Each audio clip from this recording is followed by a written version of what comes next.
Hai dimenticato come ci si sente ad essere piccoli?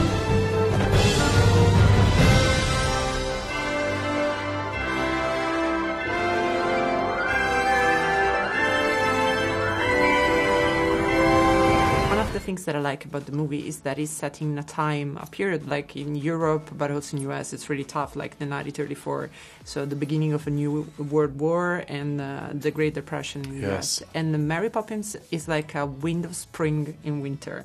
It's a beautiful way to say it, because I do feel it's very timely. I feel like we live in a darker time right now where we all can understand the feeling of struggle and trying to make ends meet and hold on to your home like the family is in this film. And I feel like they needed an injection of joy and hope and also an injection of some wonder in their lives, you know.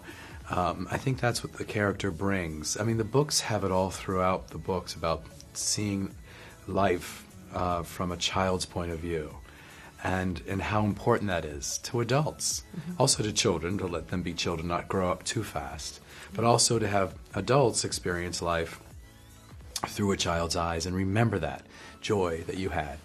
So I find it's a very profound thing, and I feel it's something we all actually need right now. Well, I think that, you know, that's partly why we set it during the Great Depression now, you know, that it has such relevance to the times a lot of people find themselves in, where it feels fragile, it feels disconcerting, and I think that she's coming in to make everything right again. She's coming in to put things back in place and present a different point of view for you. And I think we all need that adjustment of our point of view at times. Yeah, I think that what she provides, in addition to just, she's a treasured memory, and I think we all have a childhood sacred memory of Mary Poppins. That's what she evokes in us as filmgoers. But I also think that her character provides perspective. You know, she makes cleaning up your room fun. She makes taking a bath fun. She makes you have perspective on whatever challenging situation you're facing and finding the light within that situation. And I think that spending 2 hours with Mary Poppins in 2018 is something we could all use, given the state of the world being what it is. And I think we leave that movie sort of reconnecting with our inner child, but also having a bit of fresh perspective on our lives and the challenges we face. Finally is celebrating the power of the imagination and of the kind of pleasure you can find in a way accessing the child that you were, and in a way that you always are. There's always a child lurking inside you. Yeah. Yeah, I think that she's able to help people see things from a different perspective, and change their minds about the way that they see the world. And I think that that's something that we could all learn from now.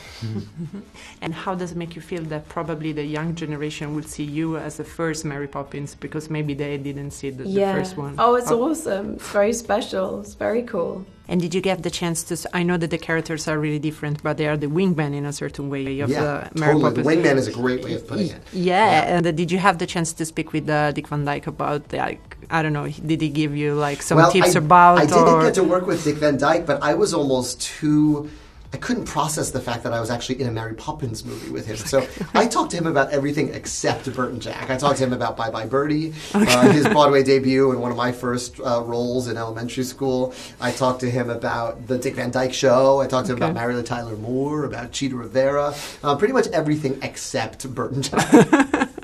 For you, it was hard to combine the animation that we really loved, the feeling that we have of the first one, and the live action. The best part, but the most challenging. It's a 15-minute sequence, and every moment of it is hand-drawn. So you have this complicated series of, layers of challenges, because you have, obviously, new music, new story, characters that are live actors, and of course then you have the animation characters that are, you're trying to create with reference dancers or reference actors.